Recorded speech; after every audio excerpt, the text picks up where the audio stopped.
When my wife Yvonne and I moved here in August of 1984, we were going to conquer the world. We were going to save everything. We found out there was a homeless problem. Well, that's easily solved, to take them home. So we had up to 7 homeless kids living with us at a time in our home. It wasn't totally legal, but we cared about them. We didn't want to see success for them, and began to cast a vision out to whoever would listen to me. And I said, I want to start this school. I want to start this school for troubled kids that need a second chance. And finally, in the spring of 1985, a man rented a building for me to have the school in, and the dining room of that house. And I borrowed 2 tables and 8 chairs from Bear Valley Baptist Church. And I grabbed some kids off the street, and I started Denver Street School. I was the only teacher that first year. And then from 88 to 92, the old Rocky Mountain School of Art and Design, and we were there for 4 years. And then the building that was being purchased by Open Door Ministries was being finished. And so when that was finished in 1993, we moved into that building where Open Door still is, and we were in there for 9 or 10 years. I was approached by some pastors from Colorado Springs about starting a street school down there. So we went down and started Pike Peak Academy, which is still existing, and it was a part of the Denver Street School for 7 years. Then in 1994, I opened up the first West Campus in the Westwood neighborhood of West Denver, and so that's how the West goes. We had 3 campuses at that time. The West Campus moved over here on 1380 Emmons in 1998, and have been here ever since. In the meantime, the downtown campus, we call it the Capitol Campus, had to close in 2002.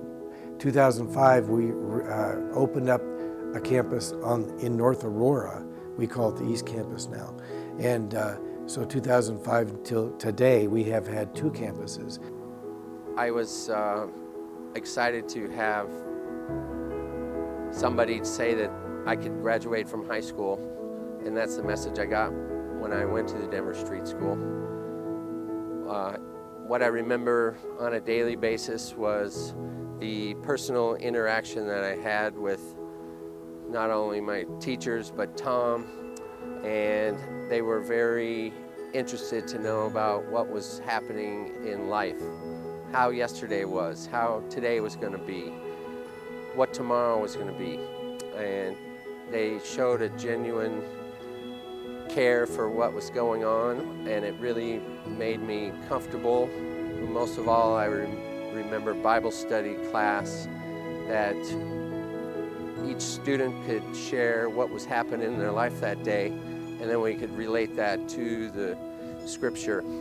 And I remember that that's how I could really make a connection, that there was something going on in my life that I could relate to the Bible. I started at DSS in the fall of 2007, and I graduated in the spring of 2008. I thought it was really weird. There were not a lot of children, there was not a lot of students. The teachers seemed really involved, which I didn't understand. I really didn't trust adults at that time, so I was kind of skeptical, didn't want to get close to anybody. Within a month, I ended up becoming a Christian, and after I became a Christian, I didn't have the desire to drink or to experiment with drugs anymore. I had hope for the first time, and yeah, I felt like I was wanted here. It became evident after just a few years that the Lord was moving toward taking the street school movement national instead of just here locally. Now we are able to have as a home of our national conference every year, Colorado Christian University, and we bring in people from all over the country to have an incredible time of fellowship and learning. The goal that I have for all Denver Street School students is to be self-sufficient, contributing members of society who loves Jesus. For me, just the importance of what Tom does and what the meaning of the Denver Street School means, and what he wants to reach out to every kid that needs that opportunity when they feel things are really tough in life. They've got somebody that they can go to. And we need that in this world these days. that sense of hope.